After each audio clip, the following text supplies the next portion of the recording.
Hi hello welcome back to ஜெடிக்கி kitchen. ஒரு cup பாசி பருப்பு, ஒரு கப்பு ராகி மாவு இருந்தால் பிரேக்ஃபாஸ்ட் இல்லை டின்னருக்கு ரொம்பவே ஹெல்த்தியான இந்த ரெசிபி செஞ்சு பாருங்கள். அதுக்காக நான் ஒரு கப் அளவு பாசி பருப்பு எடுத்து அது 2-3 டைம் நல்லா வாஷ் பண்ணிக்கிறேன். நல்லா வாஷ் பண்ணதுக்கப்புறமா கொஞ்சமாக தண்ணி சேர்த்து ஒரு 2 மணி நேரம் நல்லா ஊற வச்சுக்கலாம். நான் 2 மணி நேரம் கழித்து ஓப்பன் பண்ணிக்கிறேன். இப்போ நல்லா ஊறி இருக்குது. அது ஒரு மிக்ஸி ஜாருக்கு மாற்றிக்கோங்க பாசி பருப்பை. அது கூடவே கொஞ்சமாக தண்ணி சேர்த்து எந்தளவுக்கு ஃபைனாக அரைக்க முடியுமோ அந்தளவுக்கு ஃபைனாக அரைச்சி எடுத்துக்கோங்க. நான் அரைச்சதை ஒரு பவுலுக்கு மாற்றிக்கிறேன்.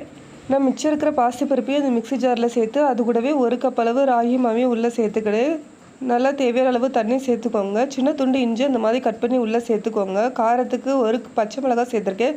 வாசனைக்காக கொஞ்சமாக சீரகம் சேர்த்துக்கோங்க. தேவையான அளவு உப்பு சேர்த்து நல்லா ஃபைனாக அரைச்சி எடுத்துக்கோங்க.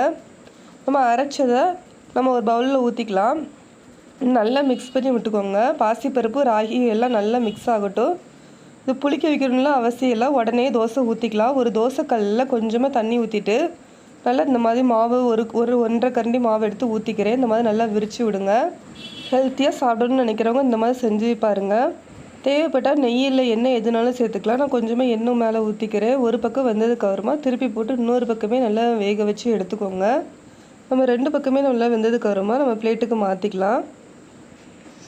இதே மாதிரி எல்லா தோசையுமே சுட்டு எடுத்துக்கோங்க. நீங்கள் விருப்பப்படுற எந்த சட்னி கூட வச்சுனாலும் சர்வ் பண்ணிக்கலாம். கார சட்னி, தேங்காய் சட்னி, எந்த சட்னி கூடயுமே ரொம்ப டேஸ்ட்டாக இருக்கும். இட்லி தோசைக்கு மாவில்லாத நேரத்தில் ஹெல்த்தியான ஒரு பிரேக்ஃபாஸ்ட் சாப்பிடணுன்னா இந்த மாதிரி செஞ்சு பாருங்கள்.